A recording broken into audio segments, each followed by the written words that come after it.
সামগ্রিক জীবন পরিচালিত হবে আল্লাহ সুবহানাহু তাআলার দেওয়া বিধান, তার দেওয়া আইন, তার দেওয়া অনুশাসন, তার দেওয়া নীতিমালার ভিত্তিতে বাংলাদেশ জামাত ইসলামী সমাজ এবং রাষ্ট্র পরিচালনা করতে চায়। আমরা যখন এই কথা বলি, এই কথা বলার সাথে সাথেই আমরা শুনতে পাই যে বাংলাদেশ জামাত ইসলামী এমন একটা রাষ্ট্র গঠন করতে চায় যেখানে মহিলাদেরকে ঘরের মধ্যে আটকে রাখা হবে, এমন একটা রাষ্ট্র গঠন করতে চায় যেখানে হিন্দুদের অধিকার প্রতিষ্ঠিত হবে না, ভিন্ন ধর্মাবলম্বীর অধিকার থাকবে না। অথচ আমরা জানি এই ইসলাম হচ্ছে সেই ধর্ম যেখানে মহিলাদের জীবন্ত কবর দেওয়ার ব্যবস্থা ছিল ইসলাম আসার আগে। এই ইসলাম এসেই বরং ইমানদার মানুষদের শুধু না, গোটা নারী জগৎকে স্বীকৃতি দিয়ে তাদের অধিকার সংরক্ষণ করেছে ধর্ম, সেই ধর্মের নাম হচ্ছে ইসলাম। অথচ আজকে আমরা দেখলাম ভোলাতে যে বাক স্বাধীনতার জন্য 2024-এর গণঅভ্যুত্থান, যে বাক স্বাধীনতার জন্য 1971-এর আন্দোলন, যে বাক স্বাধীনতার জন্য 1952-এর ভাষা আন্দোলন, এটা কথা বলার জন্য একজন নারীকে রাত 11টার সময় কোনো মামলা দরকার হয় না, কোনো নোটিশ দরকার হয় না, কোনো আইনের তোয়াক্কা করার দরকার হয় না। উপর থেকে নির্দেশ দিয়েছেন, পুলিশ তাকে ধরে নিয়ে এসেছেন, গ্রেপ্তার করেছেন, গ্রেপ্তার করে তাকে থানায় নিয়েছেন, থানায় তাকে আটকে রাখা হয়েছে, জেলখানায় প্রেরণ করেছেন। তার একটা প্রতিবন্ধী সন্তান, এরকম একটা অমানবিক অবস্থার তৈরি যারা করেছেন, তাদের এই কষ্ট দেখার পরে আমরা বাংলাদেশে তথাকথিত নারী প্রগতির নামে যারা ইসলামের দোহাই দিয়ে মাঝে মধ্যে ইসলামের একটু এদিক ওদিক হলেই যারা শিয়ালের মতো হুক্কা হুয়া তোলেন, তারা এই সমস্ত কার্যক্রমে মুখে তালা দিয়ে তারা বসে থাকেন। আমাদের খুব লজ্জা হয় যে আপনাদের নারী প্রগতির নামে, মূলত নারী প্রগতির না, আসলে ওরা হচ্ছে নারী দুর্গতিবাদীর লোক। তারা হচ্ছে নারী দুর্গতিবাদীর এমন পরিস্থিতি, আমাদের হযরত মাওলানা শহীদ দেলোয়ার হোসেন সাঈদী রাহিমাহুল্লাহ বলতেন, এরা নারী প্রগতির নাম এইভাবে দেওয়া হয়েছে যে এরা শেয়ালের সামনে মুরগির স্বাধীনতা চায়, শেয়ালের সামনে মুরগির স্বাধীনতা চায়। যার কারণে আমরা লক্ষ্য করি বর্তমান সময়ে বাংলাদেশে 2024-এর গণ আন্দোলন পরবর্তী নির্বাচন, সেই নির্বাচনে একসাথে জাতীয় ভোট হয়েছে, একসাথে গণভোট হয়েছে। জাতীয় ভোটের ফলাফলের মাধ্যমে ওনারা 49% রায় পেয়েছেন একটি দল। একই সাথে এই দেশের মানুষ হায়ের পক্ষে গণভোটে 69% ভোট দিয়েছেন হায়ের পক্ষে। এখন এই 49% ভোটকে তারা স্বীকৃতি দিলেও 69% ভোটকে তারা এখন ল্যাপস করে এটাকে তারা জাতি থেকে ভুলিয়ে দিতে চাচ্ছেন। আচ্ছা, আমরা জিজ্ঞেস করতে চাই, একই দিনে দুটো ভোটের একটা অংশকে যদি কেউ মেনে আর একটা অংশকে অস্বীকার করেন, তাহলে বুঝতে হবে ওই অংশকে অস্বীকারের মধ্য দিয়ে আপনারা আগামী দিনে 69% জনশক্তিকে চ্যালেঞ্জ করছেন এবং তাদের মুখোমুখি হয়তো আপনাদেরকে হতে হবে।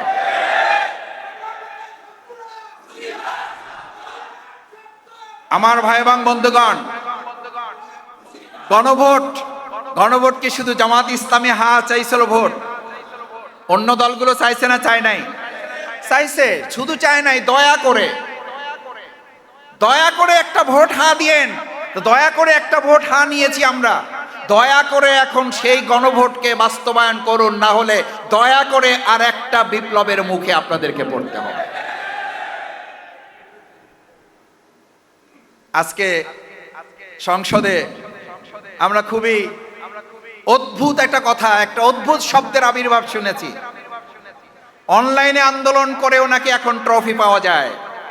আগামী দিনের ফুটবল খেলা আর মাঠে আমাদের হবে না, আগামী দিনের সব খেলা এখন অনলাইনে হবে এবং ট্রফিও অনলাইনে পাঠিয়ে দেওয়া হবে। কারণ এখন মাঠে আর কারো কাজ করার দরকার হবে না, অনলাইনে বক্তৃতা দিয়ে যদি ট্রফি পাওয়া যায়, আগামী দিনে আর ফুটবল খেলা, ক্রিকেট খেলা মাঠে দেখার দরকার নাই। কি অদ্ভুত কথা!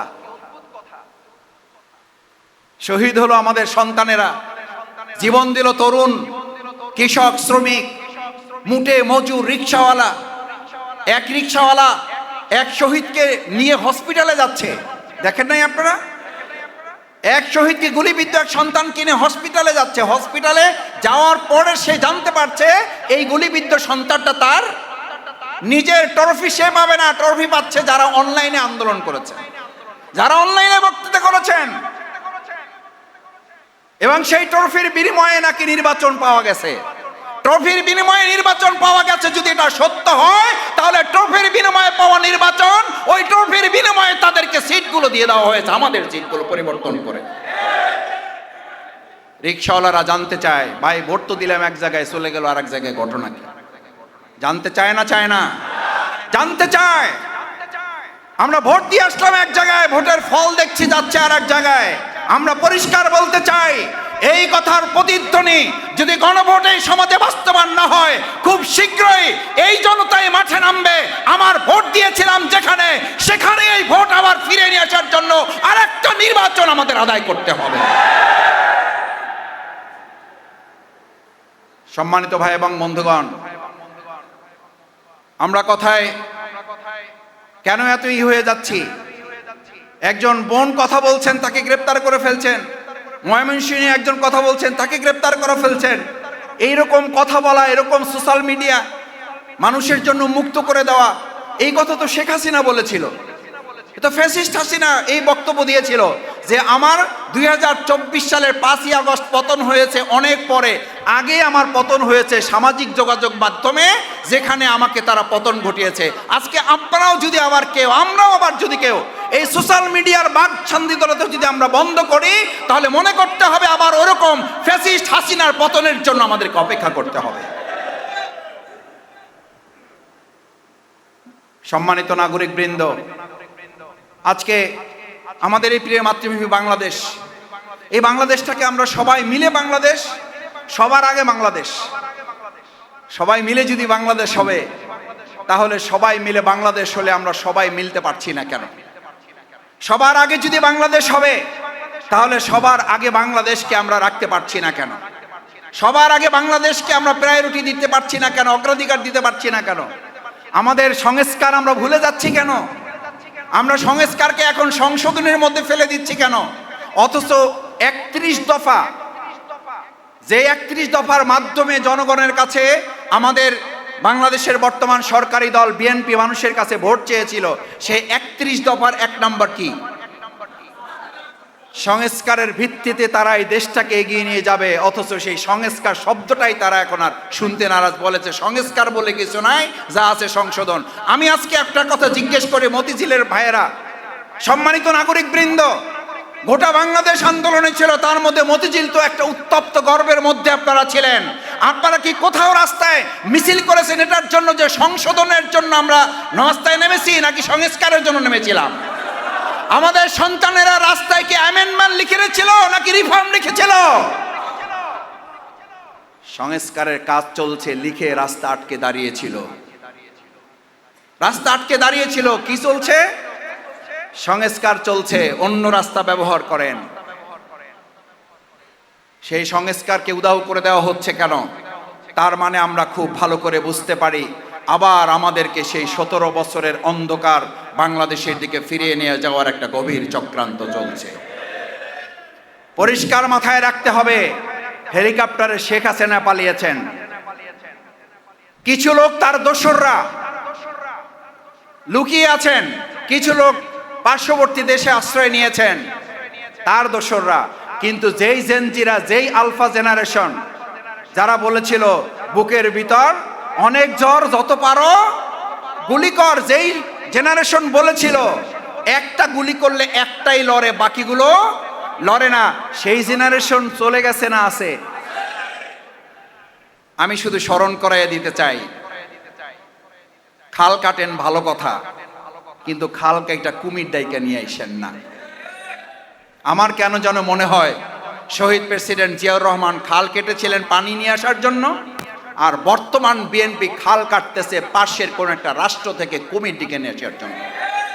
এই কুমির আপনাকে শুধু শেষ করবে না, এই কুমির এই বাংলাদেশের মানুষকে যদি আঘাত করার চেষ্টা করে, তাহলে 2024-এর 5ই আগস্ট, জুলাই আগস্টের গণঅভ্যুত্থানে যেভাবে গর্জে উঠেছিল, তার চেয়ে কয়েক গুণ শক্তি দিয়ে আবার গর্জে ওঠা হবে।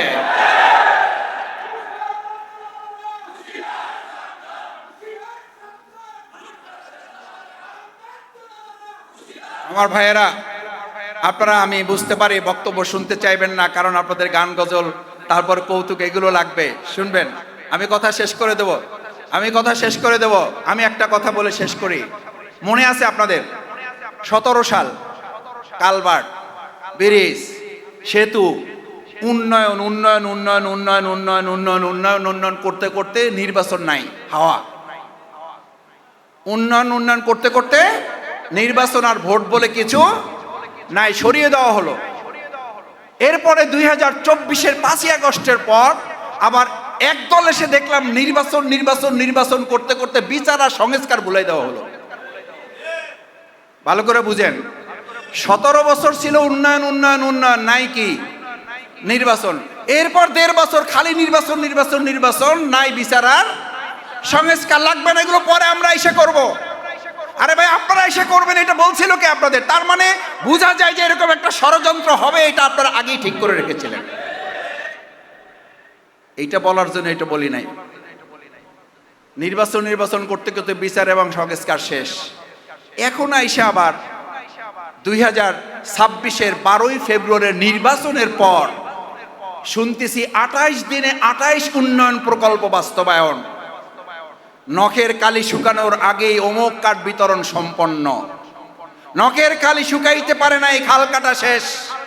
নখের কালি শুকাইতে পারে নাই, কৃষক কাঠ বিতরণ শুরু হয়ে যাবে। নখের কালি শুকাইতে পারে নাই, অমুক উন্নয়নে ভাসাই দেওয়া হবে। আবার তো সেই কথাই শুনতে পাচ্ছি, আগের সেই উন্নয়নের মাধ্যমে নির্বাচনের অধিকার কেড়ে নেওয়া হয়েছিল। মাঝখানের 1.5 বছর নির্বাচন করতে করতে বিচার সংস্কার শেষ করে দেওয়া হয়েছিল। এখন আবার উন্নয়নের মাধ্যমে গণভোটের অধিকারকে কেড়ে নেওয়ার চক্রান্ত চলছে।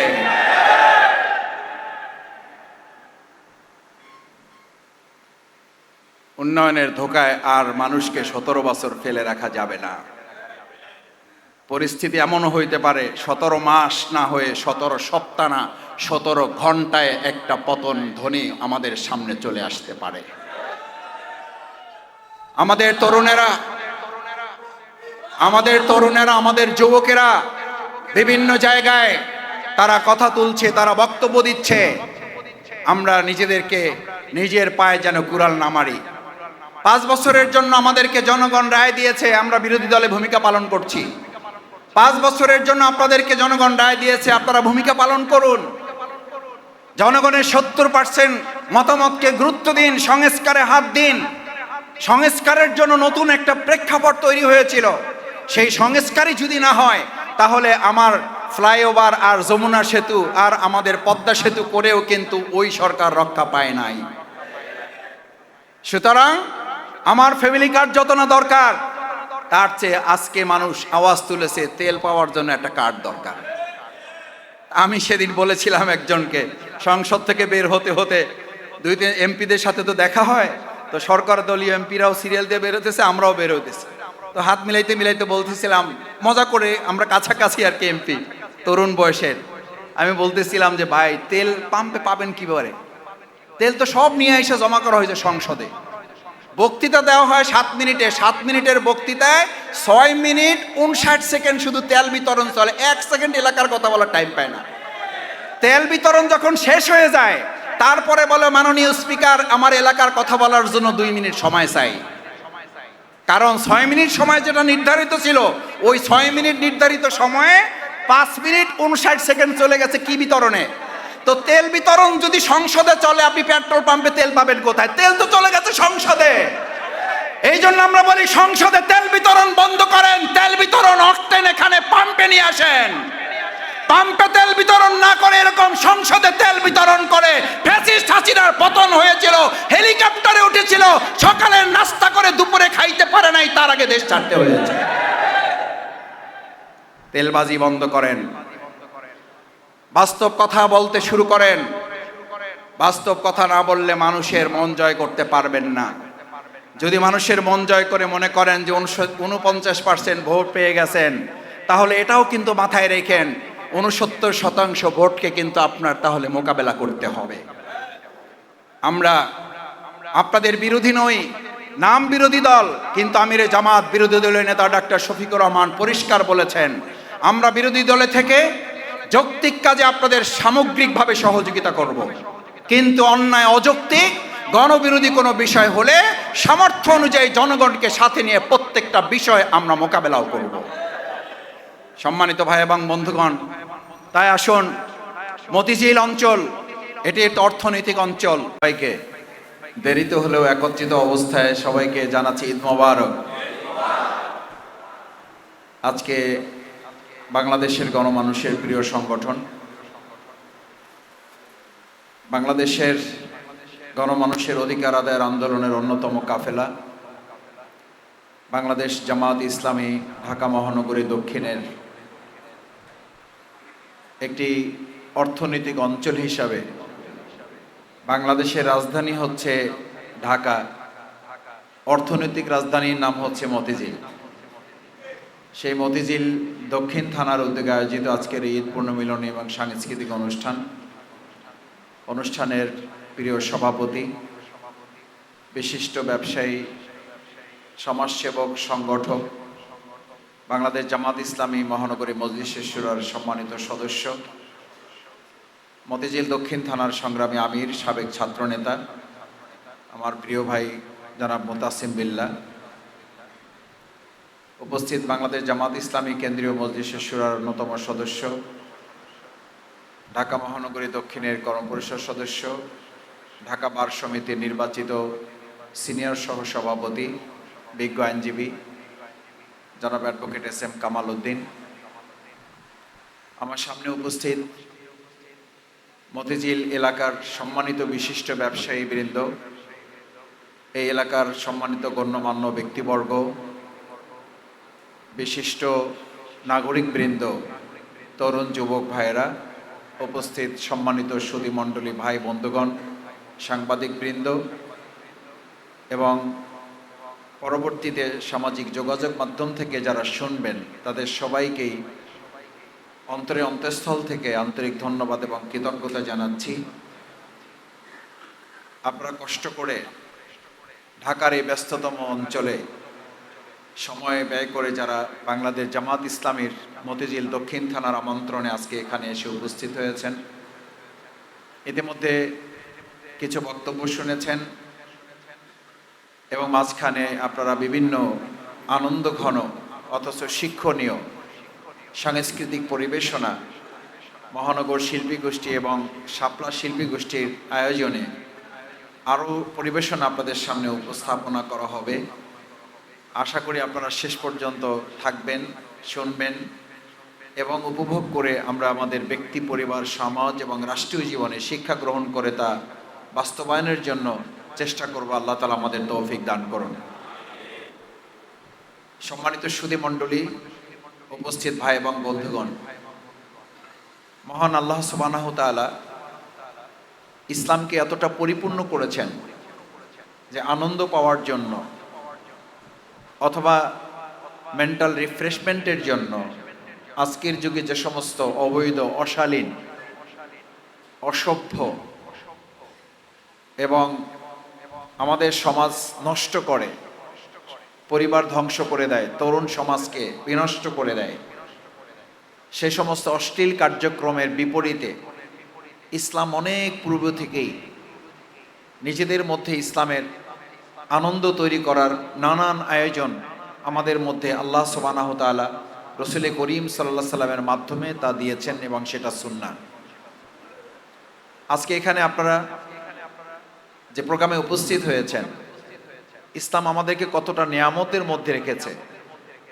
আপনি এই কাজটাই যদি ইসলামের ভিন্ন আঙ্গিকে করেন তাহলে সেটাতে যেমন গুনাহ হবে, সেটাতে যেমন সমাজ নষ্ট হবে, পরিবারগুলো ভেঙে যায়, তরুণ যুব সমাজ যেমন নষ্ট হয়, পাশাপাশি সেটা জাহান্নামে যাওয়ার একটা কারণ হয়। আর আমরা আজকে যেখানে আছি, আমরা একই সাথে কিছু কথা শুনছি, একই সাথে আনন্দ উপভোগ করছি, একই সাথে আমাদের মেন্টাল রিফ্রেশমেন্ট আসছে, আমাদের মধ্যে মেন্টাল রিক্রিয়েশন তৈরি হচ্ছে। আমরা এখান থেকে একটা নতুন আবার উজ্জীবনী শক্তি লাভ করছি। সাথে সাথে এটা আমাদের জীবনে একটা ইবাদত হিসাবে সওয়াব ও আল্লাহ রব্বুল আলামিন আমাদের নেকির খাতায় লিখছেন, সুবহানাল্লাহ। সেই জন্য ইসলামের উদাহরণটা হচ্ছে এরকম যে আপনি যদি শুধু দুনিয়া পাওয়ার চেষ্টা করেন, তাহলে ইসলাম বলে আপনি দুনিয়াও পাবেন না, দিনও পাবেন না। আর ইসলাম বলে যদি আপনি দিন পাওয়ার চেষ্টা করেন, তাহলে আপনি শুধু দিন পাবেন না, আল্লাহ তাআলা বোনাস হিসাবে আপনাকে দুনিয়াও আগাম দান করবেন। সুবহানাল্লাহ। ধরুন কেউ একটা বাড়ি তৈরি করছে, সে নিয়ত করছে যে দক্ষিণা বাতাস পাওয়ার জন্য তার দক্ষিণ দিকে একটা জানালা দরকার। সে দক্ষিণ পাশের এই জানালাটা এই নিয়তে করছে যে সে দক্ষিণা বাতাস পাবে, কিন্তু ওপাশে একটা মসজিদও আছে, কিন্তু নিয়তের মধ্যে এটা সে নিতে পারে নাই, শুধু দক্ষিণা বাতাস পাওয়ার জন্য সে জানালাটা করেছে। এটা এক ধরনের লোক। ওই রকমই আরেকটা বাড়ি আরেকজন তৈরি করছে এই নিয়তে যে দক্ষিণা একটা জানালা তার এ কারণে দরকার, সে যেন মসজিদ যে দক্ষিণ পাশে আছে এটার আজানটা যেন যথাযথভাবে শুনতে পায় এবং সে যেন 5 ওয়াক্ত সালাত আজান শোনার মধ্য দিয়ে জামাতে নামাজ আদায় করতে পারে। আচ্ছা আপনি বলুন, সে কি শুধু আজানই শুনতে পাবে না দক্ষিণা বাতাসও পাবে? আর যিনি শুধু দক্ষিণা বাতাস পাওয়ার জন্য করেছে সে কি সওয়াব পাবে? তাহলে ইসলাম আপনাকে এত সুন্দর ব্যবস্থাপনা করে দিয়েছে এবং সেজন্য ইসলাম এটা বলে দিয়েছে যে তোমরা যদি ইসলামের মধ্য থেকে তোমাদের জীবন পরিচালনা করো, আল ইয়াউমা আকমালতু লাকুম দীনাকুম ওয়া আতমামতু আলাইকুম নি'মাতি ওয়া রাদিতু লাকুমুল ইসলাম দীনা, আমি ইসলামকে পরিপূর্ণ করে দিয়েছি। নামাজ পড়ার জন্য মসজিদে যেতে হবে, আর সংস্কৃতির জন্য তোমাদেরকে অশ্লীলতার কাছে যেতে হবে, এটার নাম ইসলাম নয়। আমাদের সমাজে আমরা ইসলামও পছন্দ করি, নামাজও পড়ি, আবার আমরা সিনেমা হলে গিয়ে, আর এখন তো সিনেমা হলে যেতে হয় না, এখন এক একটা মোবাইল, এক একটা সেট আমাদের কাছে, এক একটা স্মার্টফোন আমাদের কাছে গোটা পৃথিবী উন্মুক্ত করে দিয়েছে। এখন আমি যদি মসজিদে নামাজও পড়ি, আমি যদি আবার অশ্লীলতা, বেহায়াপনা, অপসংস্কৃতি এটাও ধারণ করি, তাহলে দুটো মিলে আপনাকে ইসলাম বলে দিয়েছে ওয়া আতমামতু আলাইকুম নি'মাতি, তোমাকে তো আমি সমস্ত নিয়ামত দিয়ে পরিপূর্ণ করেছি। ইসলামের মধ্যে সব নিয়ামত আছে। নামাজে তুমি যেমন ইসলাম মেনে মসজিদে গিয়ে আল্লাহর দাসত্ব করে প্রশান্তি লাভ করো, ইসলাম মেনেই যদি তুমি সংস্কৃতিটা লালন করো তাহলে ওর মধ্যে তোমার প্রশান্তি থাকবে, ব্যক্তি সমাজ জীবনে অশান্তি আসবে না। কিন্তু তুমি যদি অশ্লীলতার মধ্যে যাও তাহলে ক্ষণস্থায়ীভাবে তুমি শান্তি লাভ করলেও গোটা জীবন এবং রাষ্ট্রীয় পর্যায়ে বিপর্যয় নেমে আসবে, শুধু না অশান্তি এবং বিশৃঙ্খলা দেখা দিবে। সম্মানিত সুধী মণ্ডলী, ভাই এবং বন্ধুগণ, আজকে বাংলাদেশ জামাত ইসলামী যে আয়োজন করেছে, এই আয়োজনের প্রত্যেকটি পর্ব আপনি বিবেচনায় নিয়ে খেয়াল করবেন যে বাংলাদেশ জামাত ইসলামী শুধুমাত্র আপনাকে 5 ওয়াক্ত সালাতের মাধ্যমেই ইবাদতের কথা বলে না। এটা যেমন একটি আল্লাহর নির্ধারিত ফরজ ইবাদত, ঠিক একজন মানুষের জীবন থেকে, জন্ম থেকে তার প্রত্যেকটি হাঁটা চলা, কথা বলা, প্রত্যেকটি চোখের চাহনি, প্রত্যেক চোখের ইশারা, এগুলো প্রত্যেক কার্যক্রম এমনভাবে ইসলাম তৈরি করে দিয়েছে, যদি আপনি ইসলামের বিধান মেনে পৃথিবীর সবচেয়ে নিকৃষ্ট জায়গা ওয়াশরুম ব্যবহার করেন, যেখানে ইসলাম বলে দিয়েছে আপনি বাম পা দিয়ে ঢুকবেন, ডান পা দিয়ে বের হবেন, এই সময়টুকু যদি ইসলামের আলোকে আপনি ব্যবহার করেন তাহলে এই সময়টুকুকেও ইসলাম বলে দিয়েছে আপনার জন্য এখানে বরকত এবং নেকি আপনার জন্য বরাদ্দ করা হয়। সুবহানাল্লাহ। সম্মানিত ভাই এবং বন্ধুগণ, আজকে বাংলাদেশ জামাত ইসলামী মতিঝিল দক্ষিণ থানা এই ঈদ পুনর্মিলনের মধ্য দিয়ে দ্বিতীয় আর একটা মেসেজ আপনাকে দিতে চায়। পুনর্মিলন, আল্লাহ সুবহানাহু ওয়া তাআলা আমাদেরকে পৃথিবীতে প্রেরণ করার সময় সবাইকে আলমে আরওয়া, রুহের জগতে একত্রিত করেছিলেন, মিলিত করেছিলেন। একজন আসছেন, আরো আগে আসছে, এখন আসতেছেন, পরে আসবে, কিন্তু আলমে আরওয়াহ, রুহের জগতে আমাদের সবাইকে একসাথে রাখা হয়েছিল। এবং আল্লাহ তাআলা আবার বলেন সুম্মা ইলাইনা তুরজাউন, আবার তোমাদেরকে আমি মৃত্যুর পরবর্তী এক জায়গায় মিলিত করব এবং তখন হিসাব নিকাশের ভিত্তিতে তোমাদেরকে জান্নাত এবং জাহান্নাম নির্ধারিত করা হবে। আজকে এখানে আমরা যারা একত্রিত হয়েছি, আমাদেরকে দুটা মিলনের কথা মনে করিয়ে দেয়। এক, আমরা আলমে আরওয়াহ রুহের জগতে সূরা আরাফের 172 নম্বর আয়াত। আমার ভাইয়েরা, আমরা শুধুমাত্র কোন একটা অনুষ্ঠানে এসে যেন উপভোগ করলাম, আনন্দ নিলাম, কিন্তু সেখান থেকে কিছু শিখলাম না, জানলাম না, বুঝলাম না, আমার জীবন পরিবর্তনের জন্য কোনো সিদ্ধান্ত নিতে পারলাম না, তাহলে ওই সময়টুকু কার্যকর হবে না। আল্লাহ তাআলা সেই জন্য সূরা আরাফে বলেন যে আমি ওয়াইদ আখাযা রাব্বুকা মিন বানি আদম, হে বনি আদম, আমি তোমাকে যে সৃষ্টি করেছি, রাব্বুকা মিন বানি আদম মিন যুহুরিহিম যুররিয়াতাহুম, তোমাদেরকে বনি আদম সৃষ্টি করার যে যুররিয়া সৃষ্টি করে দিয়েছি। ওয়া আশহাদাহুম আলাস্তু বিরাব্বিকুম ক্বালু বালা, তোমাদেরকে একসাথে রুহের জগতে আমি এক জায়গায় করেছিলাম। আজকে যেমন পুনর্মিলন করা হয়েছে, পুনর্মিলন কি আমরা এক এক জায়গায় ছিলাম, আবার মিলিত হয়েছে, আবার আমরা কর্মক্ষেত্রে আলাদা হয়ে যাব। আমরা মিলিত হয়ে এক জায়গায় একত্রিত হয়ে পুনর্মিলিত হয়ে আমরা এক জায়গায় আনন্দ করতেছি, আমরা জানার চেষ্টা করতেছি, শেখার চেষ্টা করতেছি। ঠিক একইভাবে আমাদেরকে এই মিলনের মাধ্যমে, পুনর্মিলনের মাধ্যমে মাথায় নিতে হবে যে আমরা এরকম একটা সময় আল্লাহ তাআলা আমাদেরকে নির্ধারণ করেছিলেন, যখন আমরা একত্রিত ছিলাম, আমরা মিলিত অবস্থায় ছিলাম, একসাথে আমাদেরকে আল্লাহ তাআলা রুহের জগতে সেখানে আমাদেরকে জিজ্ঞেস করেছিলেন, আলাস্তু বিরাব্বিকুম, আমি কি তোমাদের রব নই, প্রভু নই? আমি কি তোমাদের স্রষ্টা নই? আমি কি তোমাদের শাসক নই? আমি কি তোমাদের আইনদাতা নই?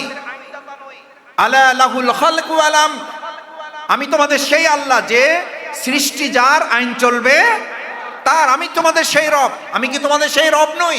আমরা কি তখন কথা বলেছি যে হ্যাঁ, মসজিদে আপনি আমাদের রব, ঠিক আছেন, কিন্তু সংসদের রব আরেকজন। মসজিদের রব আপনি ঠিক আছেন, কিন্তু অর্থনীতিতে রব থাকবে আরেকজন। এটা কি বলেছি আমরা বলেছি আলাস্তু বিরাব্বিকুম ক্বালু বালা, ইয়েস, আপনি আমাদের সব। আল্লাহ আমার রব, এই রবই আমার সব, এই রবই আমার সব, যেটা সেই স্বীকৃতিটা আজকে আপনি জামাত ইসলামী করার মধ্য দিয়ে দিচ্ছেন না। এটা যখন রুহের জগতে ছিলেন তখনই আল্লাহর সামনে সাক্ষী হিসাবে আল্লাহকে রেখে আশহাদাহুম আলা আনফুসিহিম আলাস্তু বিরাব্বিকুম ক্বালু বালা, কেনই সাক্ষী নিয়েছিলেন একত্রিত করে? আল্লাহ সেই কথাও বলেন, দুনিয়াতে গিয়ে যদি বলো আমাকে এই কথা কেউ মনে করিয়ে দেয় নাই, আন তাকুলা ইয়াউমাল কিয়ামাতি ইন্না কুন্না আন হাযা গাফিলিন, দুনিয়ার জীবনে যদি গিয়ে কেউ বলে আমি তো এটা জানতাম না, আমি তো মনে করেছিলাম মসজিদের রব একজন, নামাজের রব একজন, অর্থনীতির রব আর একজন, ব্যবসায়ীর রব আর একজন, সংসদের গোলাম রব একজন, বঙ্গভবনের রব আর একজন, গণভবনের রব আর একজন, যমুনার রব আর একজন, সংস্কৃতির রব আর একজন, ওটার জন্য আর একটা আইন মানতে হবে, ওটার জন্য সংবিধানের অমুক পাতা খুঁজতে হবে। ইসলাম এবং আল্লাহ সুবহানাহু ওয়া তাআলা সেদিন আমাদেরকে একত্রিত অবস্থায় পরিপূর্ণ মেসেজ দিয়ে জানিয়ে দিয়েছেন, তোমাদের সামগ্রিক জীবনের রব হচ্ছেন কে? আল্লাহ সুবহানাহু ওয়া তাআলা। আন তাকুনা ইয়াউমাল কিয়ামা, কিয়ামতের দিন যেন এই কথা বলে কেউ পার পেতে না চায় আমি এটা জানতাম না। আল্লাহ বলেন ওয়ান তাকুনা ইয়াউমাল কিয়ামা ইন্না কুন্না আন হাযা গাফিলিন, আমার এটা জানা ছিল না, আমি এটা জানতাম না, আমি এটা বুঝতে পারি নাই। আল্লাহ তাআলা সেই জন্য বলেন, আমি তোমাকে রুহের জগতে থাকা অবস্থায় এটা জানিয়ে তারপর পৃথিবীতে পাঠাচ্ছি যে তোমার সামগ্রিক জীবনের কর্মকাণ্ড পরিচালিত হবে কার আইনে? আমার সম্মানিত ভাই এবং বন্ধুগণ, বাংলাদেশ জামাত ইসলামীর ঈদ পুনর্মিলনী অনুষ্ঠানের দ্বিতীয় মেসেজ হচ্ছে এটি যে আমাদের